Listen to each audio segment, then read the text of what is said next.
When it comes to your job search, it's also really important to market yourself, brand yourself. It is Jess, your life and transition coach through your inner vitality. And it's also these tiny little details that can have you stand out from the rest. I'm going to give you a couple tips today. And tip number 1 is create a business card for yourself. Yes, you may not be a business, but you are a brand.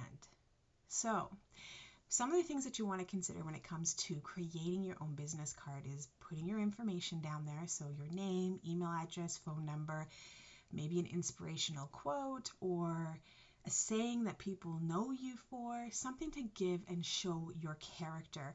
What you use for colors is also going to be very important here.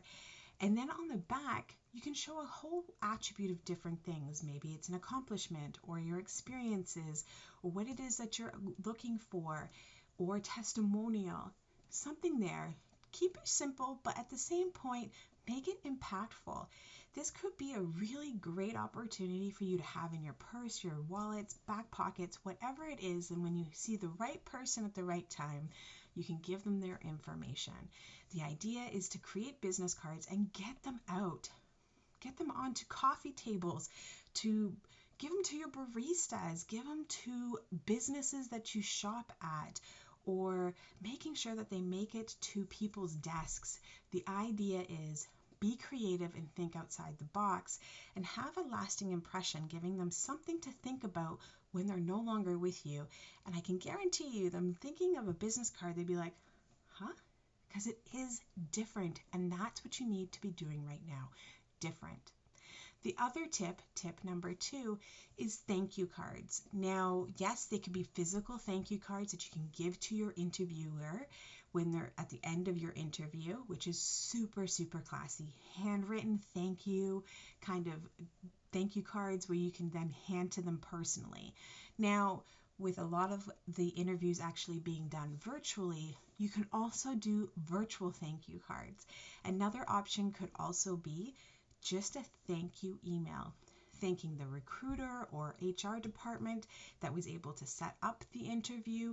If you're lucky enough to have the contact information for the actual interviewers themselves, that is awesome. Take advantage of that and thank them personally via email as well. Or you can send them a call, call them up and leave a message. If another thing that you can also do is, if you only have the contact to the recruiter, is to ask them to extend the thank you as well to the individuals that also interviewed them. Remember all the people that are part of your interview process, because you have no idea how much of an impact or influence that they have on the decision-making process of you getting that job. Don't ever underestimate, because the power of even just a recruiter can make all the difference. So make sure you're thanking and sharing your gratitude all the way across the chain. I know this is just a couple tips, but it's super, super important. Those tiny details can make all the difference from you getting an interview to not, to scoring a job offer and someone else getting it. The other thing when I mentioned about your business cards and colors is brand yourself that way too. Whatever colors you're using on your business card, perhaps that's the lipstick you wear, the hair tie you have in your hair, the clothes, the business blazer that you put on, the shoes, that could also just be a part of who you are. So bring out your character and let it shine. Don't be afraid for people to see who you are. If this means an alter ego of yours, you know what? Pull it out even if it makes you uncomfortable, because doing things like a business card, thank you cards, or thank you emails can make all the difference. It shows that you are tentative and that you're very interested in the role. This is also something that the employers are looking for right now. If you do need a printer and designer, I have just the company that can help you out as well. You can definitely reach out to me. Otherwise, just try it and have fun with this process. It's meant to be fun. It's a journey. It's Jess, your life and transition coach through your inner vitality. It's your time.